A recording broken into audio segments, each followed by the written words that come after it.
patient for this nation, defined in us. Your love so faithful, a hope that's able to work through us. So let the glorious praises rise as we move, as we go to release your endless love. It won't cease, it won't stop. Love that's never given up on us, on us. We will never doubt your power. It works in us. So let the glorious praises rise. So let the glorious praises rise as we move, as we go to release your endless love. It won't cease, it won't stop. Love that's never given up. As we move, as we go to release your endless love. It won't cease, it won't stop. Love that's never given up on us, on us. Let this be our worship. We surrender all we are. Let every generation sing. Come on, lift your voice. Let this be our worship. We surrender all we are. Let every generation sing. Generation sings out. Let this be our worship. We surrender all we are. Let every generation sing. Of love that's never ending, a love that's everlasting. Let every generation sing. Oh, let us sing. As we move, as we go to release your endless love. It won't cease, it won't stop. Love that's never given up. As we move, as we go to release your endless love. It won't cease, it won't stop. Love that's never given up on us, on us. Let this be our worship. We surrender all we are. Let every generation sing. A love that's never ending, a love that's everlasting. Let every generation sing. Oh, let us sing. Oh, we will sing and shout your name.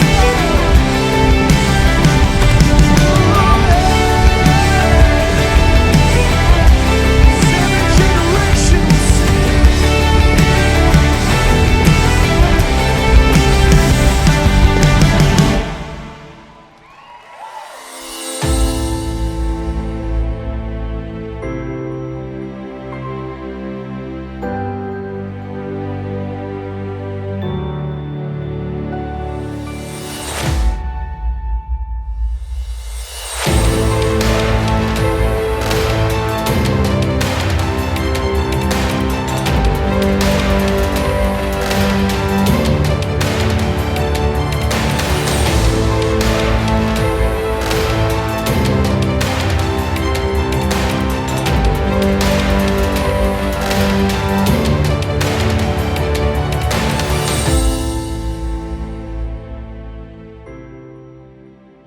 Goeiemôre, kan jy glo, dit is al 2 maande terug wat ons laas hier by mekaar gekom het, op 'n Sondag by die kerk.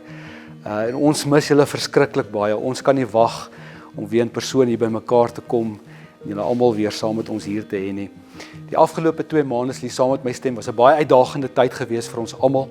Maar ons is so dankbaar in ons harte dat ons die laaste 2 maande geweldig baie kon sien gebeur deur ons kampus en al die bedieninge kon nog steeds voluit gebeur op 'n skaal wat ons self verras het. So, jy sal saam met ons stem, behalwe vir die Sondag uitsendings, is daar talle toeristingsgeleenthede, ons jaarkursusse bly voortgaan. Daar was life center geleenthede gewees, versorgingsgeleenthede gewees, sakekuiers, selfs 'n manne-aand gewees. En in die proses beleef ons hoe mense nog steeds bedien word. En dan is daar al ons talle uitreikprojekte in hierdie tyd ook waarvan jy kan deel wees. Ons beleef iets baie spesiaal. Ons beleef hoe ons mense in hierdie tyd kom hande vat, hoe hulle saamkom. Ons beleef hoe hulle saam bid. Ons beleef hoe hulle net hulp kom aanbied en ons beleef ook hoe hulle in hierdie tyd, hoe daar net 'n gees van vrygewigheid is. Is dit nie maar regtig wat kerk veronderstel is om te wees nie? En ek wil vir jou uitnooi in hierdie tyd om saam met ons te kom hande vat, om in te koop in terme van dit wat die Here in die tyd nou deur ons kampus doen. Wil jy nie saam met ons bly bid en vertrou vir dit wat die Here deur elkeen van my en jou lewe wil doen in hierdie tyd nie? Ek wil jou daarom uitnooi ook, jy is welkom na ons webwerf te gaan en jy graag in jou hart gelei voel om finansiëel by te dra. En daar is verskillende maniere hoe jy ook daarvan gebruik kan maak om by te dra. Ek wil vir jou uitnooi om die diens saam met ons vanoggend te geniet. Geniet die woordbediening en ook 'n lekker tydjie van aanbidding.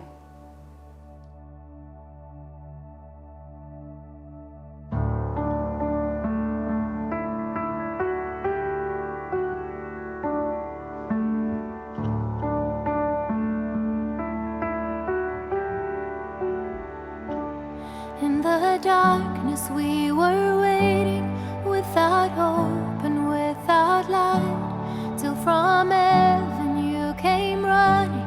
There was mercy in your eyes, to fulfill the law and prophets. To a virgin came the word, from a throne of endless glory to a cradle in the dirt.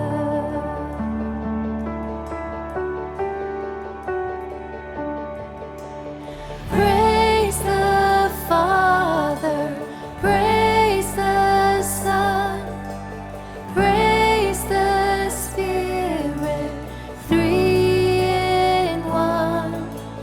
God of glory, majesty,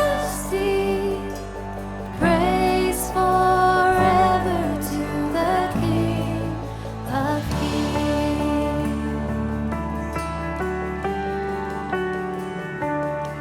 To reveal the kingdom coming and to reconcile the lost, to redeem the whole creation.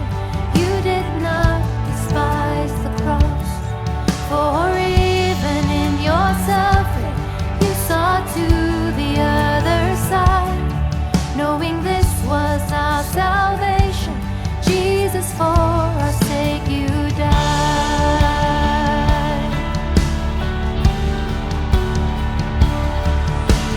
Praise the Father, praise the Son, praise the Spirit, three in one. God of glory, majesty, praise forever to the King of Kings.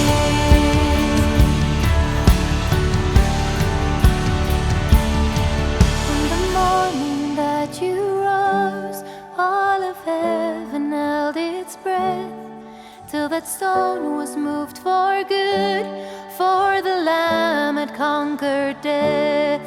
And the dead rose from their tombs, and the angels stood in awe, for the souls of all who'd come to the Father are restored. And the church of Christ was born, then the Spirit lit the flame. Now this gospel's truth of all shall not kneel, shall not faint, but His blood and in His name, in His freedom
Sometimes weary from the waves crashing over my whole day.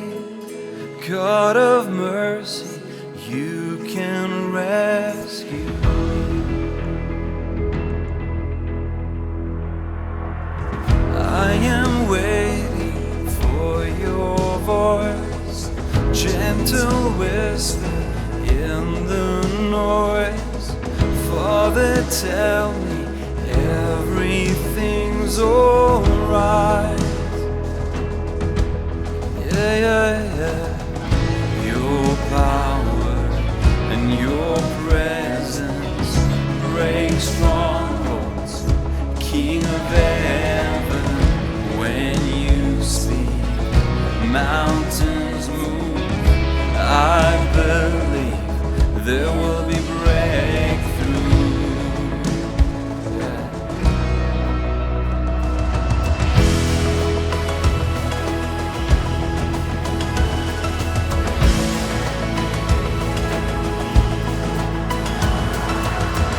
You have taken all my scars, piece by piece restored my heart. Take what's broken, made it whole again. Yeah, yeah. Your power and your presence break strongholds. The King of heaven, when you speak, mountains move. I believe there will be breakthrough.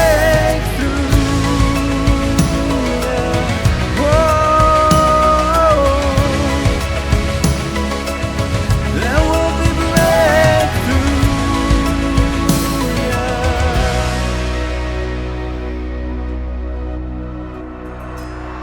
Shake the mountains and break the walls apart. Open the heavens, Almighty God, you are overcomer, defender of my heart.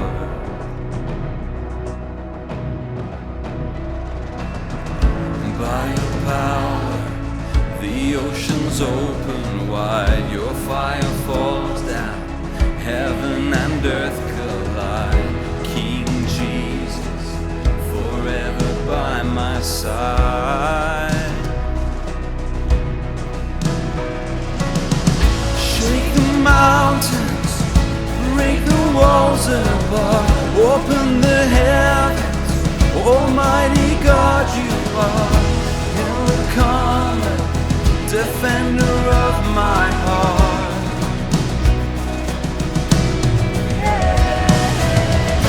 By your power, the oceans open wide. Your fire falls down, heaven and earth collide. King Jesus, forever by my side. Yeah.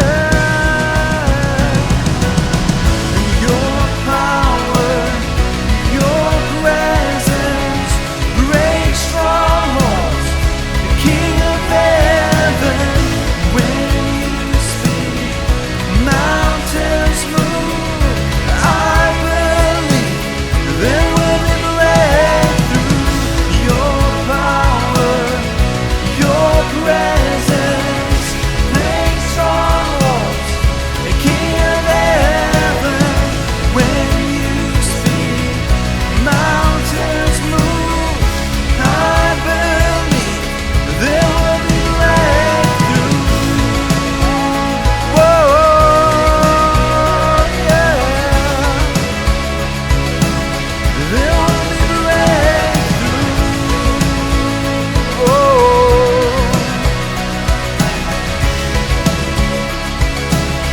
there will be breakthrough.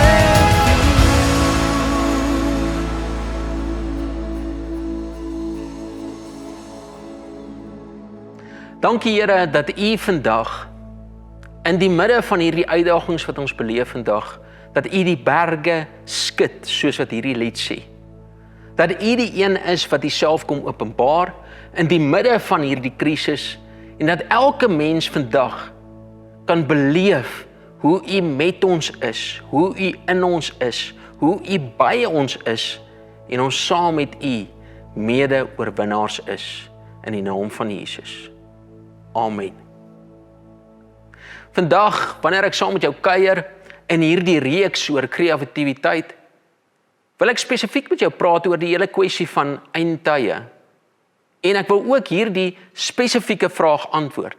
Is dit die einde van die wêreld?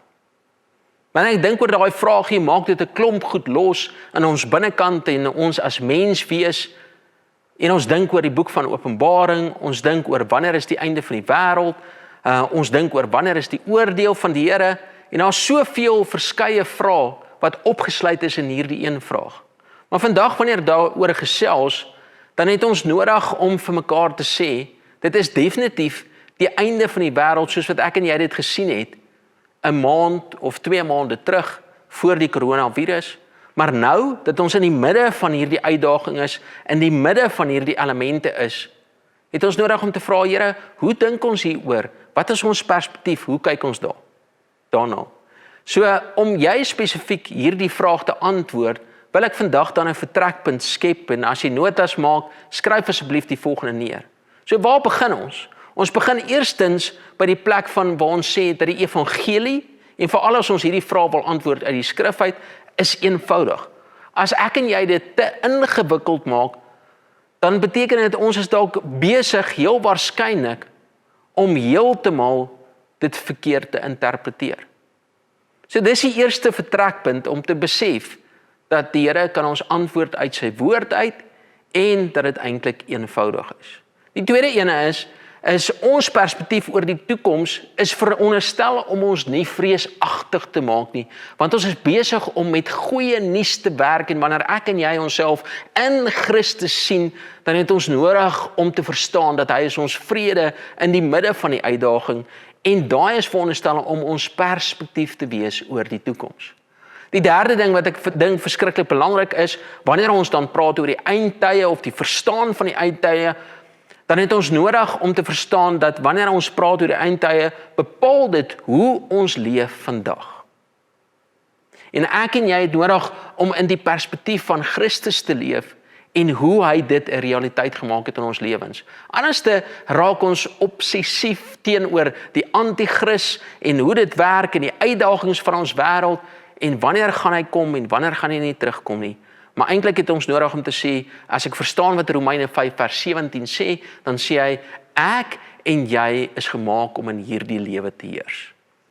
Die laaste element net om die regte vertrekpunt te skep, wanneer ons hierdie vraagie antwoord, is dat ons het nodig om te verstaan dat die Bybel geskryf is binne 'n sekere konteks, binne 'n sekere tyd en in 'n spesifieke plek en spesifieke omgewing. En dit bepaal baie van wat Jesus gesê het spesifiek vir sy tyd en vir sy omgewing. So hierdie vraagie wat gaan oor, is dit die einde van die wêreld? Het ons nodig om dan vir mekaar te vra, so waar kry mense normaalweg hierdie uitspraak? En ek dink baie keer wanneer mense hierdie goed lees, mense hierdie goed ervaar en beleef, dan is dit by 'n plek waar hulle sê, dis Matteus 24.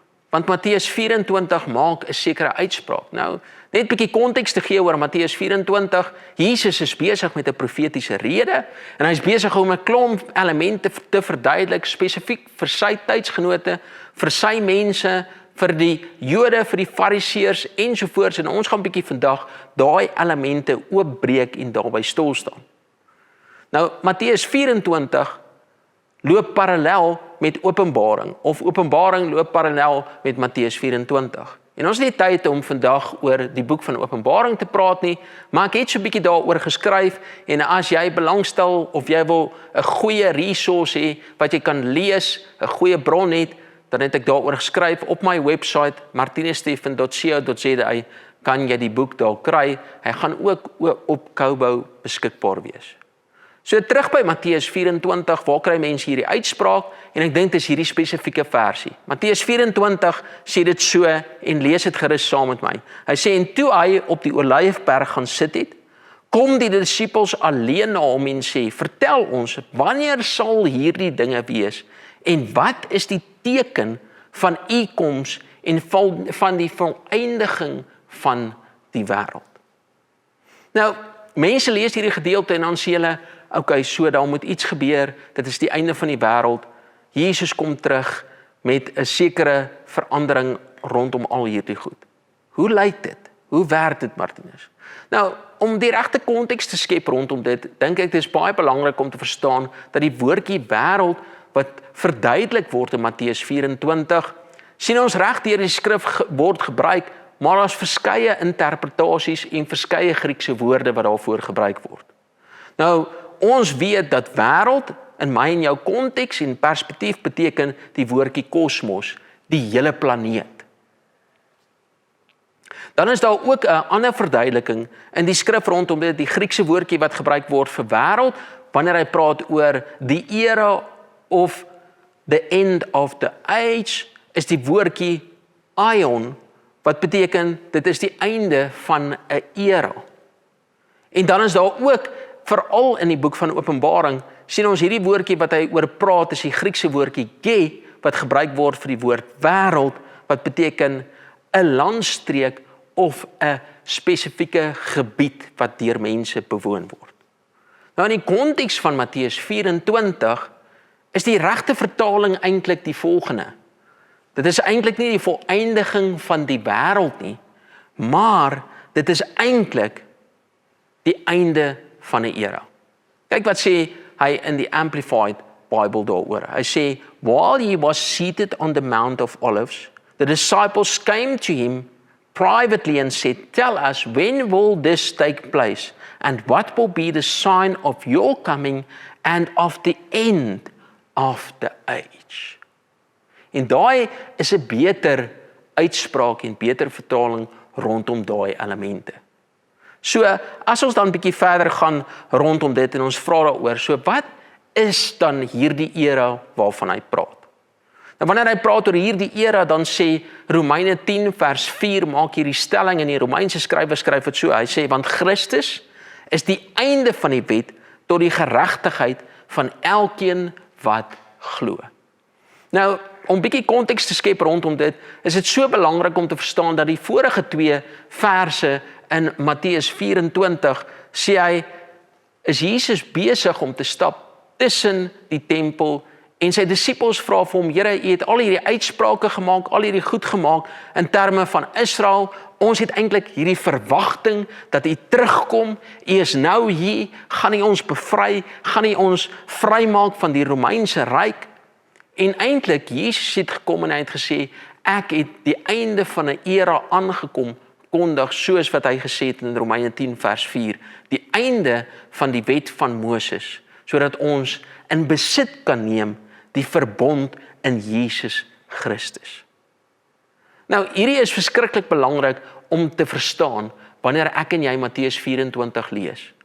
Want in hulle perspektief sou Jesus terugkom en hy sou die wêreld kom heeltemal regstel rondom dit en 'n klomp goed sou gebeur het. Nou die konteks van hierdie gedeelte verstaan ons in die vorige gedeelte van Matteus 23. Matteus 23 begin dit so en hy sê, dit is baie belangrik en hy praat met die skrifgedeeltes, Jesus praat met hulle en hy's besig om 'n klomp ellende oor hulle aan te kondig omdat hulle nie Jesus gekies het nie, maar eerder gesê het ons wil die wet van Moses uitleef, ons wil in hierdie perspektief leef, ons wil seker maak dat hierdie is die goed wat ons doen, ons is eintlik bo al hierdie ander mense verhewe, want ons is die volk van God. En Jesus kom en hy sê vir hulle, weet jy wat, julle is eintlik die elendigste mense van almal. Hy skryf dit so in vers 2, hy sê die skrifgeleerdes en die fariseërs sit op die stoel van Moses. En wanneer hy daai stelling gebruik, het almal verstaan, dat hulle verstaan die wet, maar het geleef sonder verhouding met God. En dan gaan hy 'n bietjie verder aan, in Matteus 23, vers 35 tot 37, is Jesus besig om met hulle te praat, en hy sê in vers 36, veral sê hy, voorwaar ek sê vir julle, al hierdie dinge sal oor hierdie geslag kom. Jerusalem, Jerusalem, jy wat die profete doodmaak en stenig, die wat na jou gestuur is. Hoe dikwels wou ek jou kinders bymekaar maak met soos 'n hen haar kuikens bymekaar maak en jou onder hulle vlerk inneem, maar jy wou nie.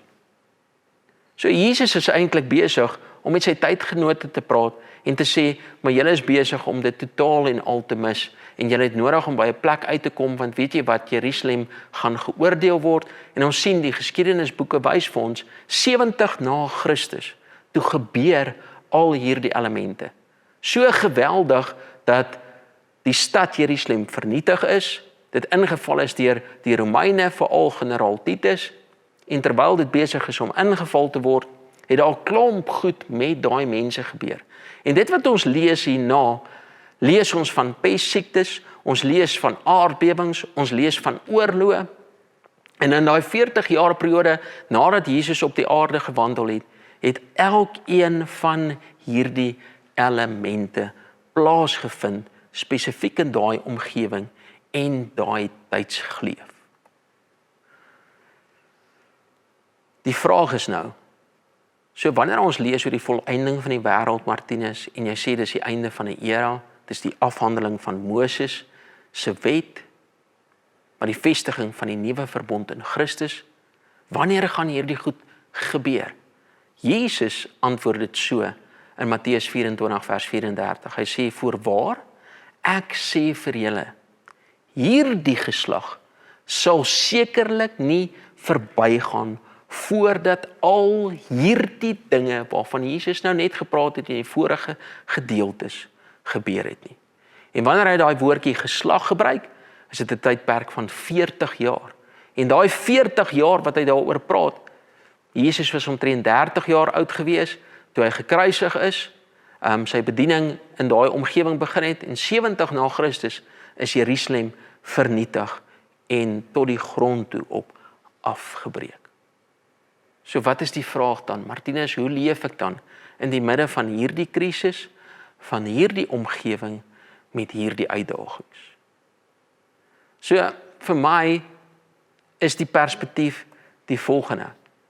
Ek sien hoe in die skrif beginsels en dinamika gebeur en baie keer in die geskiedenis van die mensdom 'n klomp van hierdie goed herhaal word. Ons het nog steeds aardbewings, ons het nou hierdie siekte wat ons beleef, ons het al hierdie uitdagings wat besig is om plaas te vind, en dit het plaasgevind as gevolg van Adam se besluit in die tuin van Eden, 'n plek van gebrokenheid.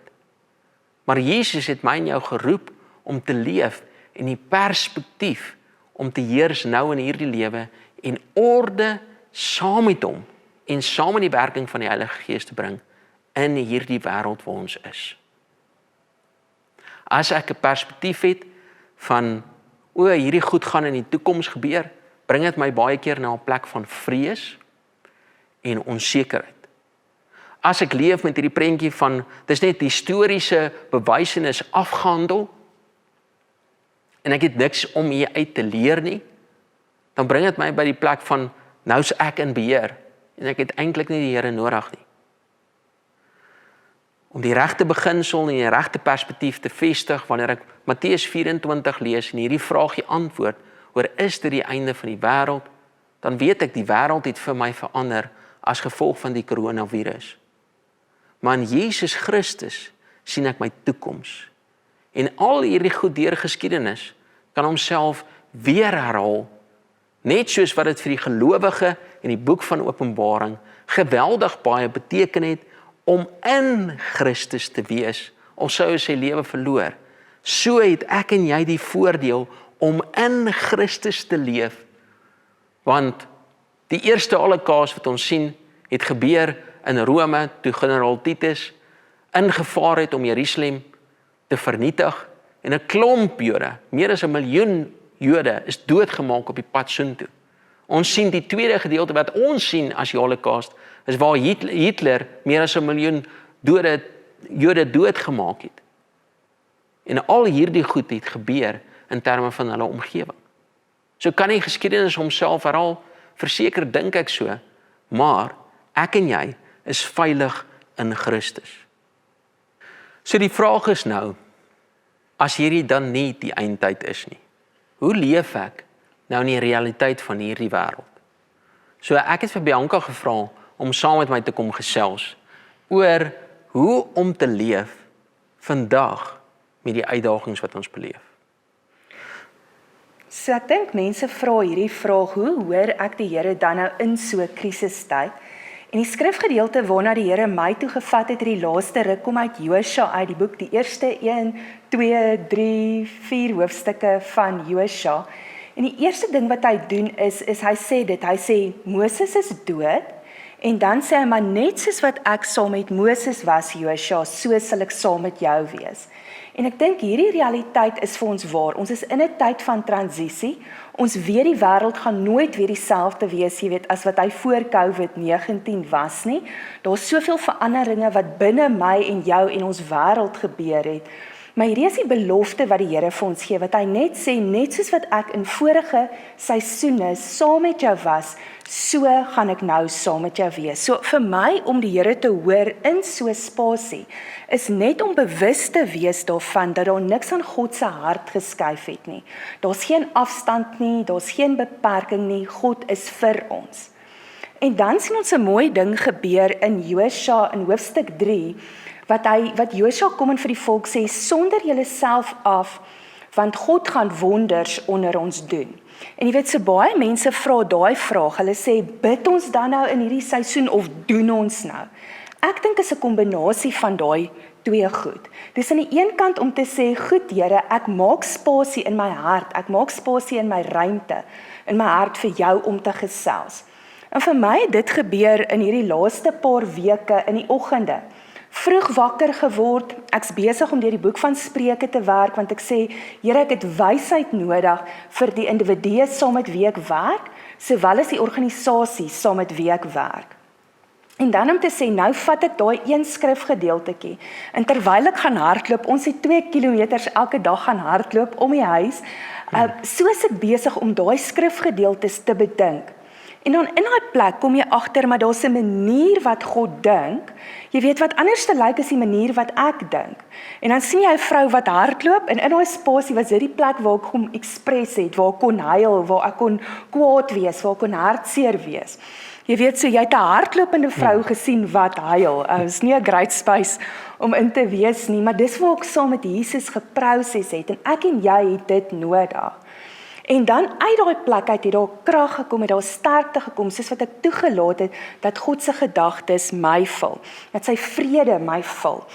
En jy weet, dan was ek reg vir die dag, en dan sien ons letterlik die eerste wonderwerk, wat God in daai spasie doen, is soos wat die mense, soos wat die priesters, letterlik hulle voete in die water gesit het die water opgehoop. Jy weet, so dit demonstreer vir ons net 'n beginsel, van dat ons is in vennootskap saam met God, en soos wat ons tree neem, soos wat ons in aksie kom, so sien ons dinge rondom ons verander.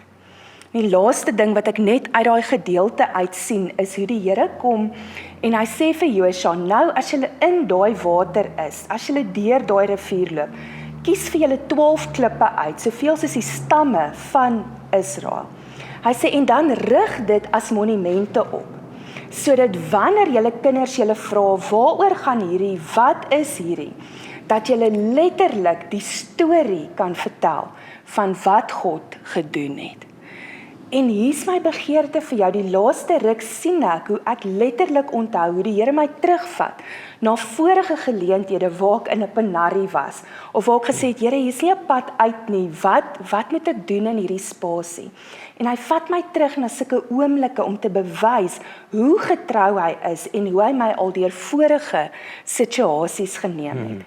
En miskien wil jy in hierdie seisoen net met jou familie gaan sit en sê, kom ons celebrate bietjie.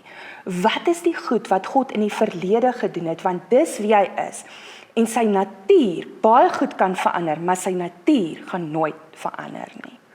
Dit is so 'n belangrike bousteen in terme van vandag se woord en hoe ons daaroor dink, is om die Here te kan hoor.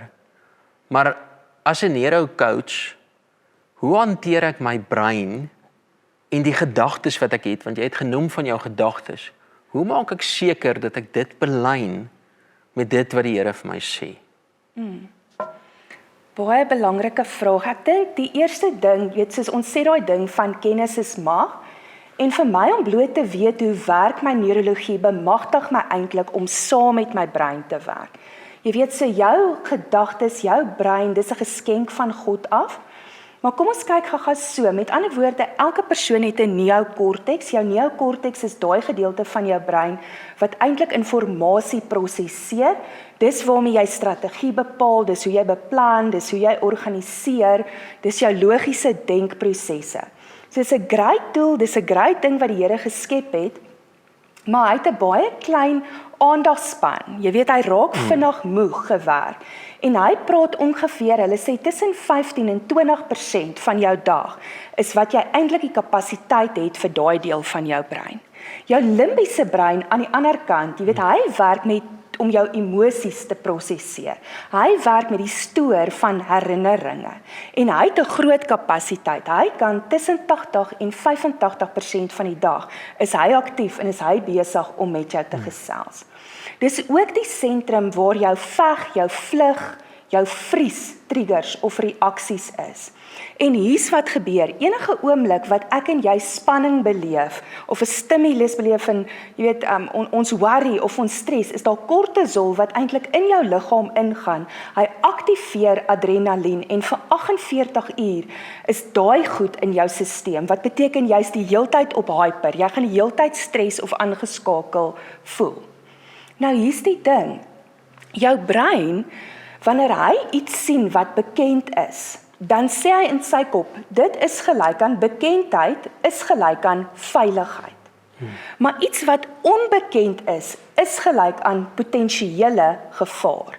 En dis hoekom ons sê verandering in 'n mens se brein, verandering, jy's neuroplasties. Met ander woorde, verandering is moontlik, maar is nie maklik nie. Dit gaan baie intentioneel moet gebeur. En so hier's die ding, is as ek en jy in 'n tyd leef, wat ons sê, verandering is die nuwe normaal, dan het ek en jy nodig om fiks te raak in terme van verandering.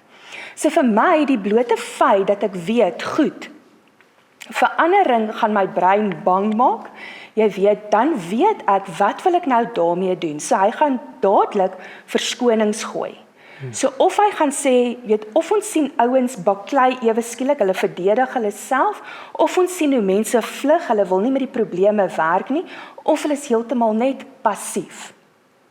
En so hier's die ding, is soos die oomblik wat ek dit besef, dan beteken dit, ek kan eintlik vir myself sê, goed brein, jy waarsku my dat hier's verandering. Ek besef dis nie eenvoudig nie. So bewusmaking is die eerste punt wat jy wen. Maar dan sê ons, die volgende ding is, nou moet jy op 'n plek kom waar jy sê, goed, my brein beheer my nie. Waarvoor wil ek en waarvoor kan ek verantwoordelikheid neem? En dan te sê, goed, as dit is waarvoor ek verantwoordelikheid wil neem, wat is dan die volgende stap wat ek nodig het om te neem? Jy weet, en dit word 'n daaglikse siklus waarin ek en jy net bewus is van ek is hier, ek kan lekker diep asemhaal, verstaan, ek hoef nie bang te wees nie, God het my bemagtig om besluite te kan maak. So vinnige storie, Werner, wat een van ons CCMP leiers is, sê in die week, hy word gekonfronteer met die feit van, hulle is restauranteienaars, en ewe skielik moet hulle nou hier betaal vir mense wat hulle nie bedien het in hierdie laaste paar weke nie. En wat hy toe gaan doen is, hy gaan sit toe letterlik en hy sê toe, Here help my, en hy het gaan sit, hy het gevoel hy moet 'n brief skryf, net aan die ouens se e-mailtjie getik en gesê, luister ouens, ek beveel aan, dat julle my 100% afslag gee op die huur, want daar was nie mense in my winkel nie. Hierdie is uiterste snaakse omstandighede. En hy het sy voet op die water gesit en gesê, goed Here, nou vertrou ek jou. En gisterand toe ons gesels, toe sê hy net, Bianca, hulle het deurgekom, hulle het my laat weet, ek hoef niks te betaal vir hierdie maand nie. Ja. Jy weet, so dis vir my so 'n mooi storie van iemand wat geloof het, wat sê, Here, ek vertrou jou, maar wat ook in aksie gekom het, jy weet, en hy het nie stil gestaan en gesê, ek gaan bang wees hiervoor nie, maar hy het letterlik die volgende tree geneem. Dit is fantasties om dit te hoor, want ek dink, ons gee vir mense tasbare plekke en maniere hoe om hierdie seisoen te kan hanteer. Want baie keer stoei ons in ons brein met goed soos, as ek die Engelse woord kan gebruik, conspiracy theories, want ons soek 'n antwoord, en jy het dit nou so mooi verduidelik. Ek dink die derde element wat so belangrik is om te kan leef in vandag se tyd, is juist daai ding wat ek net aan herinner word, en dis die storie wat ons lees van die ouens in Romeine. En dit was hier in 150 na Christus, toe het hulle ook so 'n pandemie gehad, goed het uitgebreek in die omgewing, en minder as 100 jaar later, in 251, toe is daar weer die pokke uitbarsting, en 'n derde van Rome is vernietig in daai tyd. En mense het nie geweet wat om te doen nie.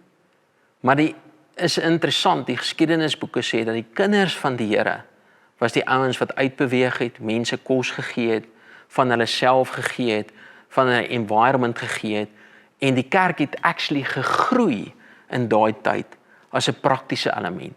So die vraagie wat ek graag by jou wil los vandag is, hoor jy die Here? Is jy besig om jou brein te belyn, soos wat Romeine 12 vers 2 sê? En wat het jy in jou hand, wat jy kan gee vir die om jou, om iets van Christus bekend te maak? En ons gaan dit vandag so afsluit deur vir jou te bid, en miskien sit jy vandag daar en daar's onsekerheid in jou hart. Daar's geweldige vrese in jou hart. Daar is net goed wat besig is om te gebeur wat jy glad nie verstaan nie. Dan wil ons vandag vir jou sê, die Here is met jou. En in die oomblik word ek net so herinner aan daai skrifgedeelte, Bianca, wat jy genoem het vir oggend, en ek het gewonder, kan jy dit nie 'n gebed maak oor mense se lewens nie? Ja, met liefde. So dalk net as jy later wil gaan loer, Habakuk 3 vers 19, sê net die volgende, hy sê, "The Lord God is my strength, my personal bravery and my invincible army." Dis net statements van wie hy is. En dan sê hy, "He makes my feet like hinds feet, and he will make me to walk, not to stand still in terror, but to walk, and to make spiritual progress upon my high places of trouble, suffering, and responsibility." So kom ons sluit ons oë, kom ons bid saam. Jesus, ons kom dankie vandag net dat jy groot is. Here, ek kom dankie dat elke ding, elke persoon, elke wese net sy knie voor U kom buig vandag, want dit is wie U is. En Here, mag elkeen van ons, mag elke persoon wat vandag hierna luister net so bemoedig word met die wete dat Jesus is wie hy is. Here, ons dankie dat jy ons sterkte is, dat ons nie in ons eie krag staan nie, dat ons nie beperk is, Here, tot ons eie vermoë nie. Maar kom dankie, Here, dat jy ons personal bravery is, Here, dat in elke plek wat ons instap, dat ons letterlik die hemel het. Here, ons het U wat agter ons staan, wat in ons is, wat deur ons leef. En Here, ek kom dankie dat U 'n invincible army is. Here, dankie dat die kerk elke seisoen, elke krisis oorleef het. Jesus, omdat U binne in mense woon wat connected met U leef en sê, Here, hoe gaan ons daaraan uitdrukking gee? En Here, dan is ons grootste begeerte vandag. Here, dankie vir die courageous steps wat mense net neem in die spasies waarin hulle is. Dankie dat ons nie hoef stil te staan in vrees nie, Here, maar dankie dat ons saam met U tree vir tree vorentoe kan gaan. Dankie vir wysheid, Here, vir elke individu. Dankie vir krag vir elke individu. Dankie vir die wysheid vir elke organisasie, soos wat hulle mense begelei. Ons dankie, Here, dat hierdie net nog 'n geleentheid is om saam met U te partner in Jesus se naam. Amen. Ek wil jou regtig aanmoedig om 10:00 saam met my en Bianca te kuier op Zoom. Ons gaan 'n geleentheid maak om mense te bedien, saam met jou te bid en die Here te vertrou om inspraak te gee in jou situasie. En as jy na hierdie uitsending luister, wil ek jou regtig aanmoedig. Mag jou perspektief dit wees wat 2 Timoteus 1 vers 7 sê. God het my nie 'n gees van vreesagtigheid gegee nie, maar van krag. En daai woordjie krag beteken ability, liefde en selfbeheersing. Martinus en Bianca, baie dankie vir hierdie stuk bediening. Ons sien uit om nou tydens die Zoom-kuier meer daarvan te beleef. Nou komende donderdag aand is Hemelvaart aand. En ons gaan jou fasiliteer in jou huis met 'n stunning stuk aanbidding en 'n stuk inset. Dit gaan lekker interaktief wees en jy moet 3 goed voorberei. Jy moet 'n kers gereed hê, jy moet 'n baksteen of minstens 'n baksteen op 'n stuk papier gereed hê en dan moet jy reg wees om nagmaal te kan gebruik. Ons sien uit om donderdag aand iets baie spesiaals saam met jou te beleef. Nou, in die volgende maand wil ons fokus op een van die grootste vrae wat mense het, is hoe fasiliteer ek iemand anders om te groei in hulle verhouding met Jesus Christus. En Doxadio het 'n produk bymekaar gesit waarop ons gaan fokus in Junie maand en jy gaan 2 of 3 vriende bymekaar kry en saam met ons deur hierdie produk werk. Hierdie produk is 'n fantastiese geskenk van 'n boek wat beskikbaar is in 2 tale. Ons het vir jou 'n video in Engels omtrent so 5 minute, 5 keer 'n week en dit is uitgesprei oor 4 weke. So dis 20 gesprekke wat jy saam met iemand kan hê wat begin met hulle verhouding met Jesus en dan is dit ook op audio beskikbaar. So hier is ons website, First Steps with Jesus, dit gaan op YouVersion wees, dit gaan op Doxadio se webblad wees. Kom ons sien uit na die bemagtiging wat Jesus gaan bring vir my en jou om iemand anders te begelei in hulle eerste stappe met Jesus. Ek het vir jou 'n video wat jou nog meer daarvan gaan vertel.